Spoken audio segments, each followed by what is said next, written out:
Pune Nashik railway मार्गासाठी जे आंदोलन झालं आहे, आज मनसर या ठिकाणी चक्काजाम आंदोलन झालं आहे. या चक्काजाम आंदोलनामध्ये काही विद्यार्थी देखील सहभागी झाले होते. आपण जाणून घ्या त्यांची काय मागणी आहे. दादा, काय नाव आपलं? माझं नाव अमन इनामदार. मी आत्ता एक विद्यार्थी म्हणून बोलणार आहे.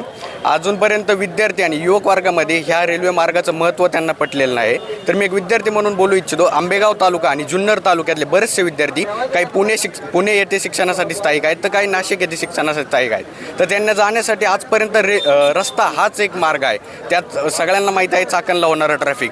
जर हा रेल्वे पार झाला तर त्यांचा जाण्याचा खूप सारा टाईम आणि इथले विकास कामं होतील ते वेगळेच. तर मला एवढंच बोलायचं आहे का जाण्या येण्याचा टाईम खूप वाचू शकतो विद्यार्थ्यांसाठी. मला सांगतो, आता विद्यार्थी आहे तर कोणत्या कॉलेजला आहे, कितवीला शिकतोय आणि तू अपडाऊन करतो का हॉस्टेलला राहिलाय? नाही, मी सध्या हॉस्टेलला राहतोय. मी SSMS कॉलेजला पुणे स्टेशन जवळ आहे. मी अपडाऊन नाही करत आहे, सध्या तिथंच राहतोय. तरी मला गावाला येण्यासाठी चाकणच्या ट्रॅफिकमध्ये 2.5 तास ST थांबावं लागते.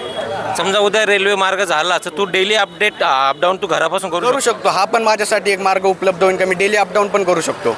हा एक मार्ग माझ्यासाठी उपलब्ध होईल. त्यासाठी STचं तिकीट म्हणजे STचा जो प्रवासाचा टाईम आहे तो वाचेल, प्रवासाचा खर्च कमी होईल, परत हॉस्टेलचा खर्च वाचेल, अन्नातला फूडचा खर्च वाचेल.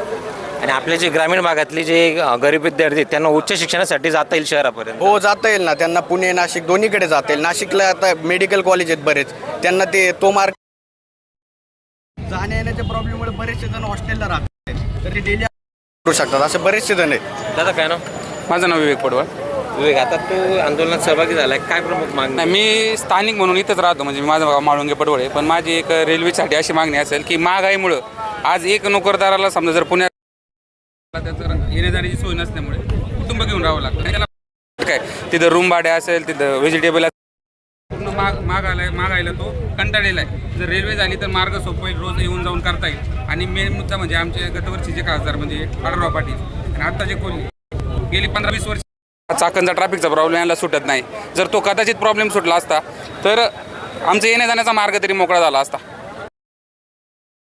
दादा, काय नाव? माझं नाव अथर्वराव. काय मागणी मग घेऊन आलो? हीच ट्रेनची मागणी घेऊन आलो. मी पुण्यात शिकाय माझी पण ट्रॅफिकमध्ये जायला यायला 3 तास 3.5 तास जातात. ट्रॅफिक लागलं तर त्याच्यापेक्षा जास्त वेळ लागतो.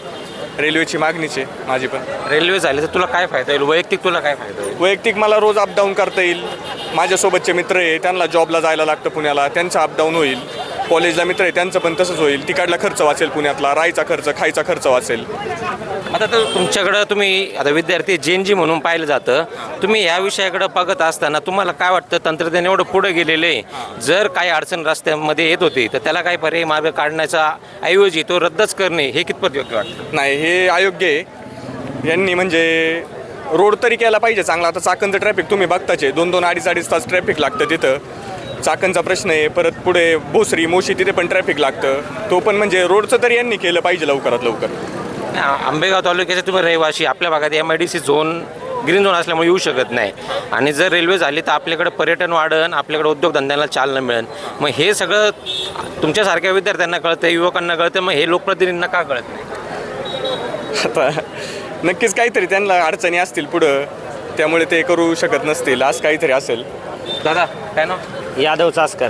दादा, ह्याच्या तुम्ही या चक्काजाम आंदोलनामध्ये सहभागी झाले, काय वाटतं की हा नक्की प्रश्न मार्गी लागेल की ह्याच्यामुळे काही राजकारण होणार? नाही, मार्गी लागायलाच पाहिजे. कुणीही राजकारण केलं नाही पाहिजे. हा सर्वांना फायद्याचा विषय. आज जुन्नर तालुका असेल, आंबेगाव तालुका असेल, आज आपण मागे राहिलो. आज खेडच्या तुलनेत तर आपण मागेचे. तिकडे MIDC आली, आज आपल्याकडे काही नाही. कमीत कमी रेल्वे इथून गेली तर आपल्याकडे भीमाशंकर देवस्थान आहे.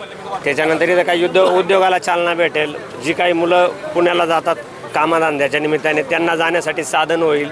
त्याच्यानंतर काही मुलं शिकायला आहे त्यांनाही साधन होईल. आणि उद्योगाला सगळ्यात मोठं म्हणजे उद्योगाला चालना भेटेल आणि या ठिकाणी चांगली प्रगती होईल. सामान्य लोकांमध्ये कायम प्रश्न विचारला जातो की कोणताही प्रकल्प होत असताना त्याचा विकास आराखडा आधी आखला जातो, त्याचे निविदा जाहीर केले जातात.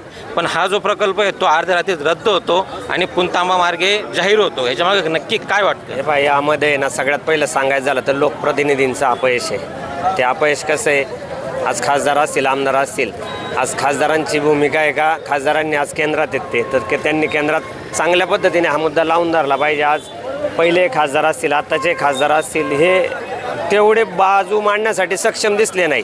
त्याच्यानंतर आमदार असतील, आमदारांनी सुद्धा ही बाजू लावून धरली पाहिजे का आपल्याच तालुक्याचा विकास होईल, आपण हे केलं पाहिजे. यांची कुठेतरी मिलीभगत वाटते किंवा तालुक्याचा एक मग अशी मनात आमच्या युवकांची अशी मनात शंका येते का यांना हा तालुका एकतर विकास होऊन द्यायचा नाही, हेच यातून सिद्ध होते. आज बाकीच्या ठिकाणी आपण पाहिलं तिथलचे आमदार कुठले कुठले प्रोजेक्ट आणता येते, काय काय आणता येते, तालुक्याचा विकास होते. मग आम्हाला हीच शंका येते का लोकप्रतिनिधीला वाटलं आपल्या तालुक्याचा विकासच झाला नाही पाहिजे, हेच यातून सिद्ध होते, बाकी काही नाही.